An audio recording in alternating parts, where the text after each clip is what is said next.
तो वहाँ आश्रम आश्रम रहते कि बाहर से आया अतिथि रूप में पूछना ठीक नहीं। तो बार बार कहने लगे पूछिए पूछिए। जब तक हमारे संपादक थे वो पूछ बैठते हैं कि भगवान ने दिया कहा आरो एको गुकुट मतो सभी कहूँ कर जोर शंकर भजन बिना नर भक्ति पाप है। जैसे पंडित जी खुलासा कीजिए। आरो एको गुप्त मतो गुप्त सभी कहूँ कर जोर शंकर भजन बिना नर भक्ति पाप है मोर। वो क्या रवानी करते हैं। अरे ये कौन बड़ी बात है। भगवान कहते हैं शंकर भगवान की भक्ति करोगे तो मेरी भक्ति हो गई। शंकर की पूजा करोगे तो मेरी पूजा हो गई। शंकर भजन। तब पूछा गया कि आप कहते हैं शंकर की भक्ति करेंगे तो मेरी भक्ति हो जाएगी। शंकर के सबसे बड़े उपासक कौन थे। रावण।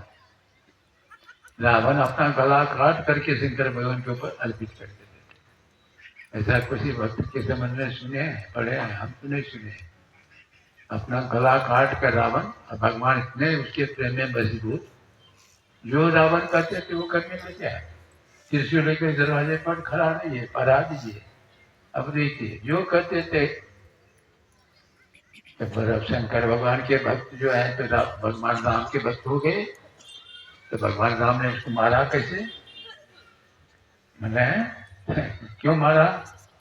भगवान शंकर कहते हैं कि भगवान शंकर भक्त मेरा भक्त है। अपने भक्त को भगवान राम खाए क्यों मारे। दिमाग चकराने लगा। पंडित जी का उसका जो रवानी था नहीं चकराने लगा। फिर कहा कि एक दिन भगवान जब जो बाली को मारने का टाइम आया समय तो भगवान क्या कहते हैं सुनो सुग्रीव मारियो बाली एक ही बाण बर्म शरणागत गए उबरे प्राण। कहते हैं सुनो सुग्रीव मैं एक ही बाण से बाली को मार दूंगा। एक ही बाण ब्रह्मा के पास रुद्र शंकर के पास जहां जाए कोई नहीं बचा सकता।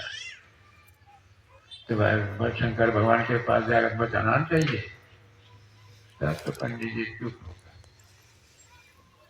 रामायण जो है साधारण गणित थोड़ा है। दोनों दृष्टि से विचार करना बहिरंग दृष्टि और अंतरंग दृष्टि। तो बहिरंग में तो कथा आसानी से शुरू से पढ़ लेंगे समझ के। बहिरंग मत इसमें बदलता है असमानस मानस ऊंचाई। क्या कहते हैं असमानस मानस ऊंचाई। मानस किसको कहते हैं। रामचरित मानस को समझने के लिए ज्ञान नेत्र चाहिए।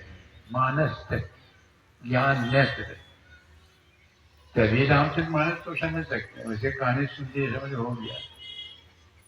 देवघर की बात है। देवघर की बात है। एक बहुत ऊंचे जल्दी गुजरात के थे रवायण कथा करते थे। वहां सत्संगी सब हमारे गए थे कुछ सुनने के लिए।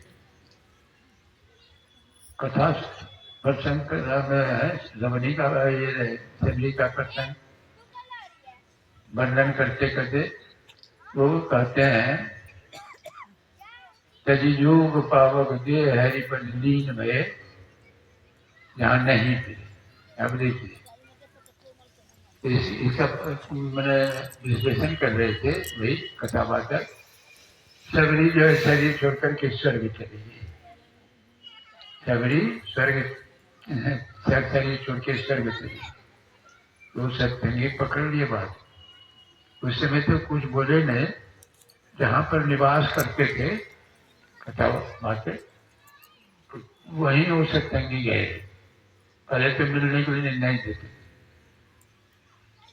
बहुत कहने पर कहा कि कहिए 5 मिनट समय दिए मिलने के लिए। तो सत्संगी सीधे पूछ दिए कि महाराज आप जो कह रहे थे कथा आप सुनने में गए तजियोग पावक दे हरि पर लीन भये जहाँ नहीं फिरे। अब चले लिए स्वर्ग से माई भर करके स्वर्ग चली गई। आप ये जो कहे नहीं तो यहाँ तो कहता है कि भगवान ने कहता है स्वर्गों स्वल्पंत रुक जाए, स्वर्ग के जाने से तो मुक्ति नहीं मिली, वहां जाने के बाद फिर स्वर्ग पुण्य का क्षय हो जाता है तो सोई देव स्वर्ग से नरक में आवे, जब भरने चालू खान एक के बात है, एक के बात है, वो ये टाल दिया, एक के बात थोड़ो है। स्वर्ग स्वर्ग से जीव जाता है तो फिर वहां से लौटना पड़ता है, मोक्ष नहीं होता, मोक्ष स्वर्ग के परे है स्थान, स्वर्ग स्वर्ग से परे जाना पड़ता है। और यहाँ तो स्वर्ग तो आप अधिकार मंडल पूजा करते हैं, ध्यान कुछ करते हैं, कुछ करेंगे, दान दे दिए कुछ, तो स्वर्ग उतने देर चले जाएंगे, थोड़ा सा सत्संग सुनेंगे, थोड़ा देर सत्संग सुने तो स्वर्ग जाएंगे, उतने भर को स्वर्ग में रहता, सत्संग थोड़ा सुनेंगे तो स्वर्ग चले जाएंगे। एक कथा में है